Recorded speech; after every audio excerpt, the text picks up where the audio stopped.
Assalamualaikum warahmatullahi wabarakatuh.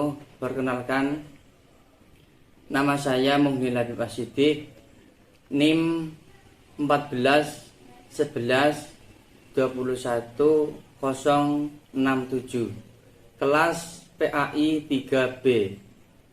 Saya pribadi akan mempresentasikan materi tentang pernikahan. Saya akan membacakan dari pokok pembahasan tersebut ya. Yang pertama, makna nikah. Kedua, tujuan nikah. Yang ketiga, hukum pernikahan. Keempat, mencari kriteria jodoh. Kelima, rukun dan syarat pernikahan. Dan yang terakhir, mahram. Saya akan membahas yang pertama, makna pernikahan. Menurut Undang-Undang Perkawinan nomor 1 tahun 1974 pasal 1 yang berbunyi, perkawinan ialah ikatan lahir batin antara seorang pria dengan seorang wanita sebagai suami istri dengan tujuan membentuk keluarga atau rumah tangga yang bahagia dan kekal berdasarkan ketuhanan yang Maha Esa. Dan yang menurut hukum Islam,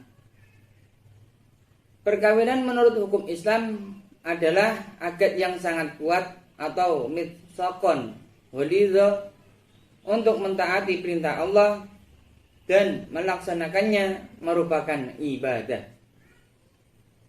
Dalam firman Allah yang berbunyi, wa kaifa tahfudunahu wa qad afdha ba'dukum ila ba'di wa akhadna minkum mitsaqan ghalidha, yang artinya, bagaimana kamu akan mengambilnya kembali padahal sebagian kamu telah bergaul atau bercampur dengan yang lain sebagai suami istri, dan mereka istri-istrimu telah mengambil dari kamu perjanjian yang kuat.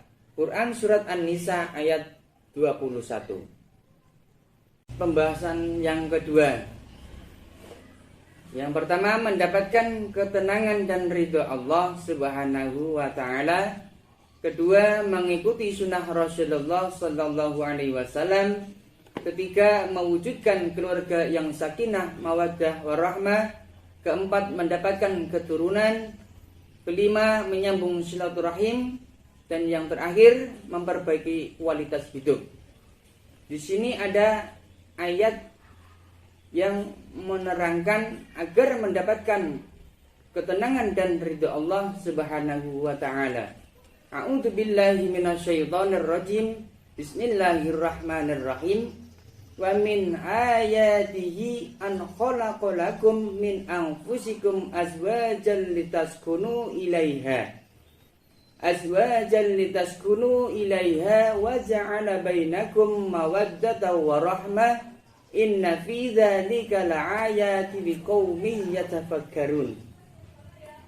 Yang artinya, dan di antara tanda-tanda kekuasaannya ialah Dia yang menciptakan untukmu istri-istri dari jenismu sendiri, supaya kamu cenderung dan merasa tentram kepadanya, dan jadikanlah Dia di antaramu rasa kasih dan sayang. Sesungguhnya pada yang demikian itu benar-benar terdapat tanda-tanda bagi kaum yang berpikir. Quran Surat Ar-Rum ayat 21.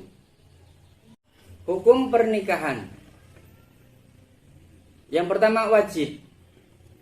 Hukum nikah menjadi wajib bila seseorang telah mampu, baik secara fisik maupun finansial.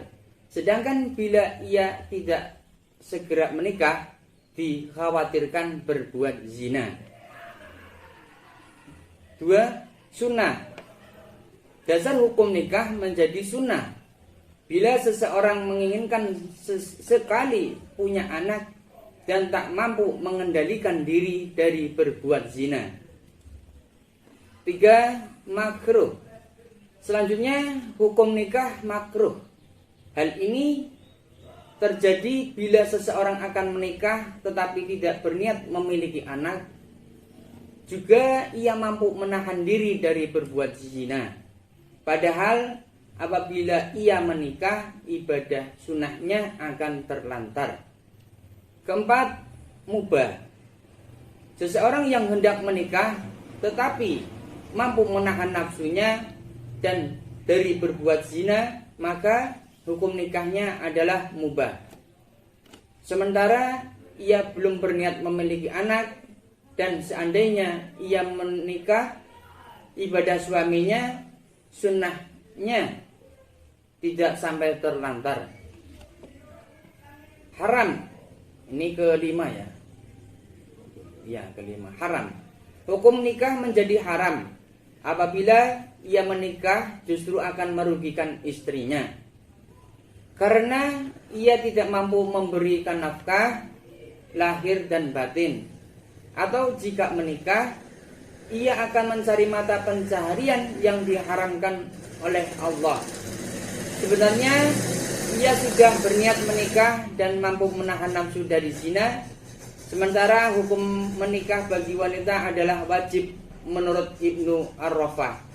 Hal itu apabila ia tidak mampu mencari nafkah bagi dirinya sendiri, sedangkan jalan satu-satunya dengan menikah. Selanjutnya, kriteria mencari jodoh. Wanita biasanya dinikahi karena 4 hal. Karena hartanya, karena kedudukannya, karena parasnya, dan karena agamanya. Maka hendaklah kamu pilih wanita yang bagus agamanya atau keislamannya. Kalau tidak demikian, niscaya kamu akan merugi. Hadis riwayat Bukhari, Muslim. Kekayaan atau hartanya, kedudukan, nasab atau keturunan, paras atau bisa dikatakan kecantikan atau ketampanan bagi laki-laki. Yang terakhir, agamanya. Pokok pembahasan yang kelima, rukun dan syarat pernikahan.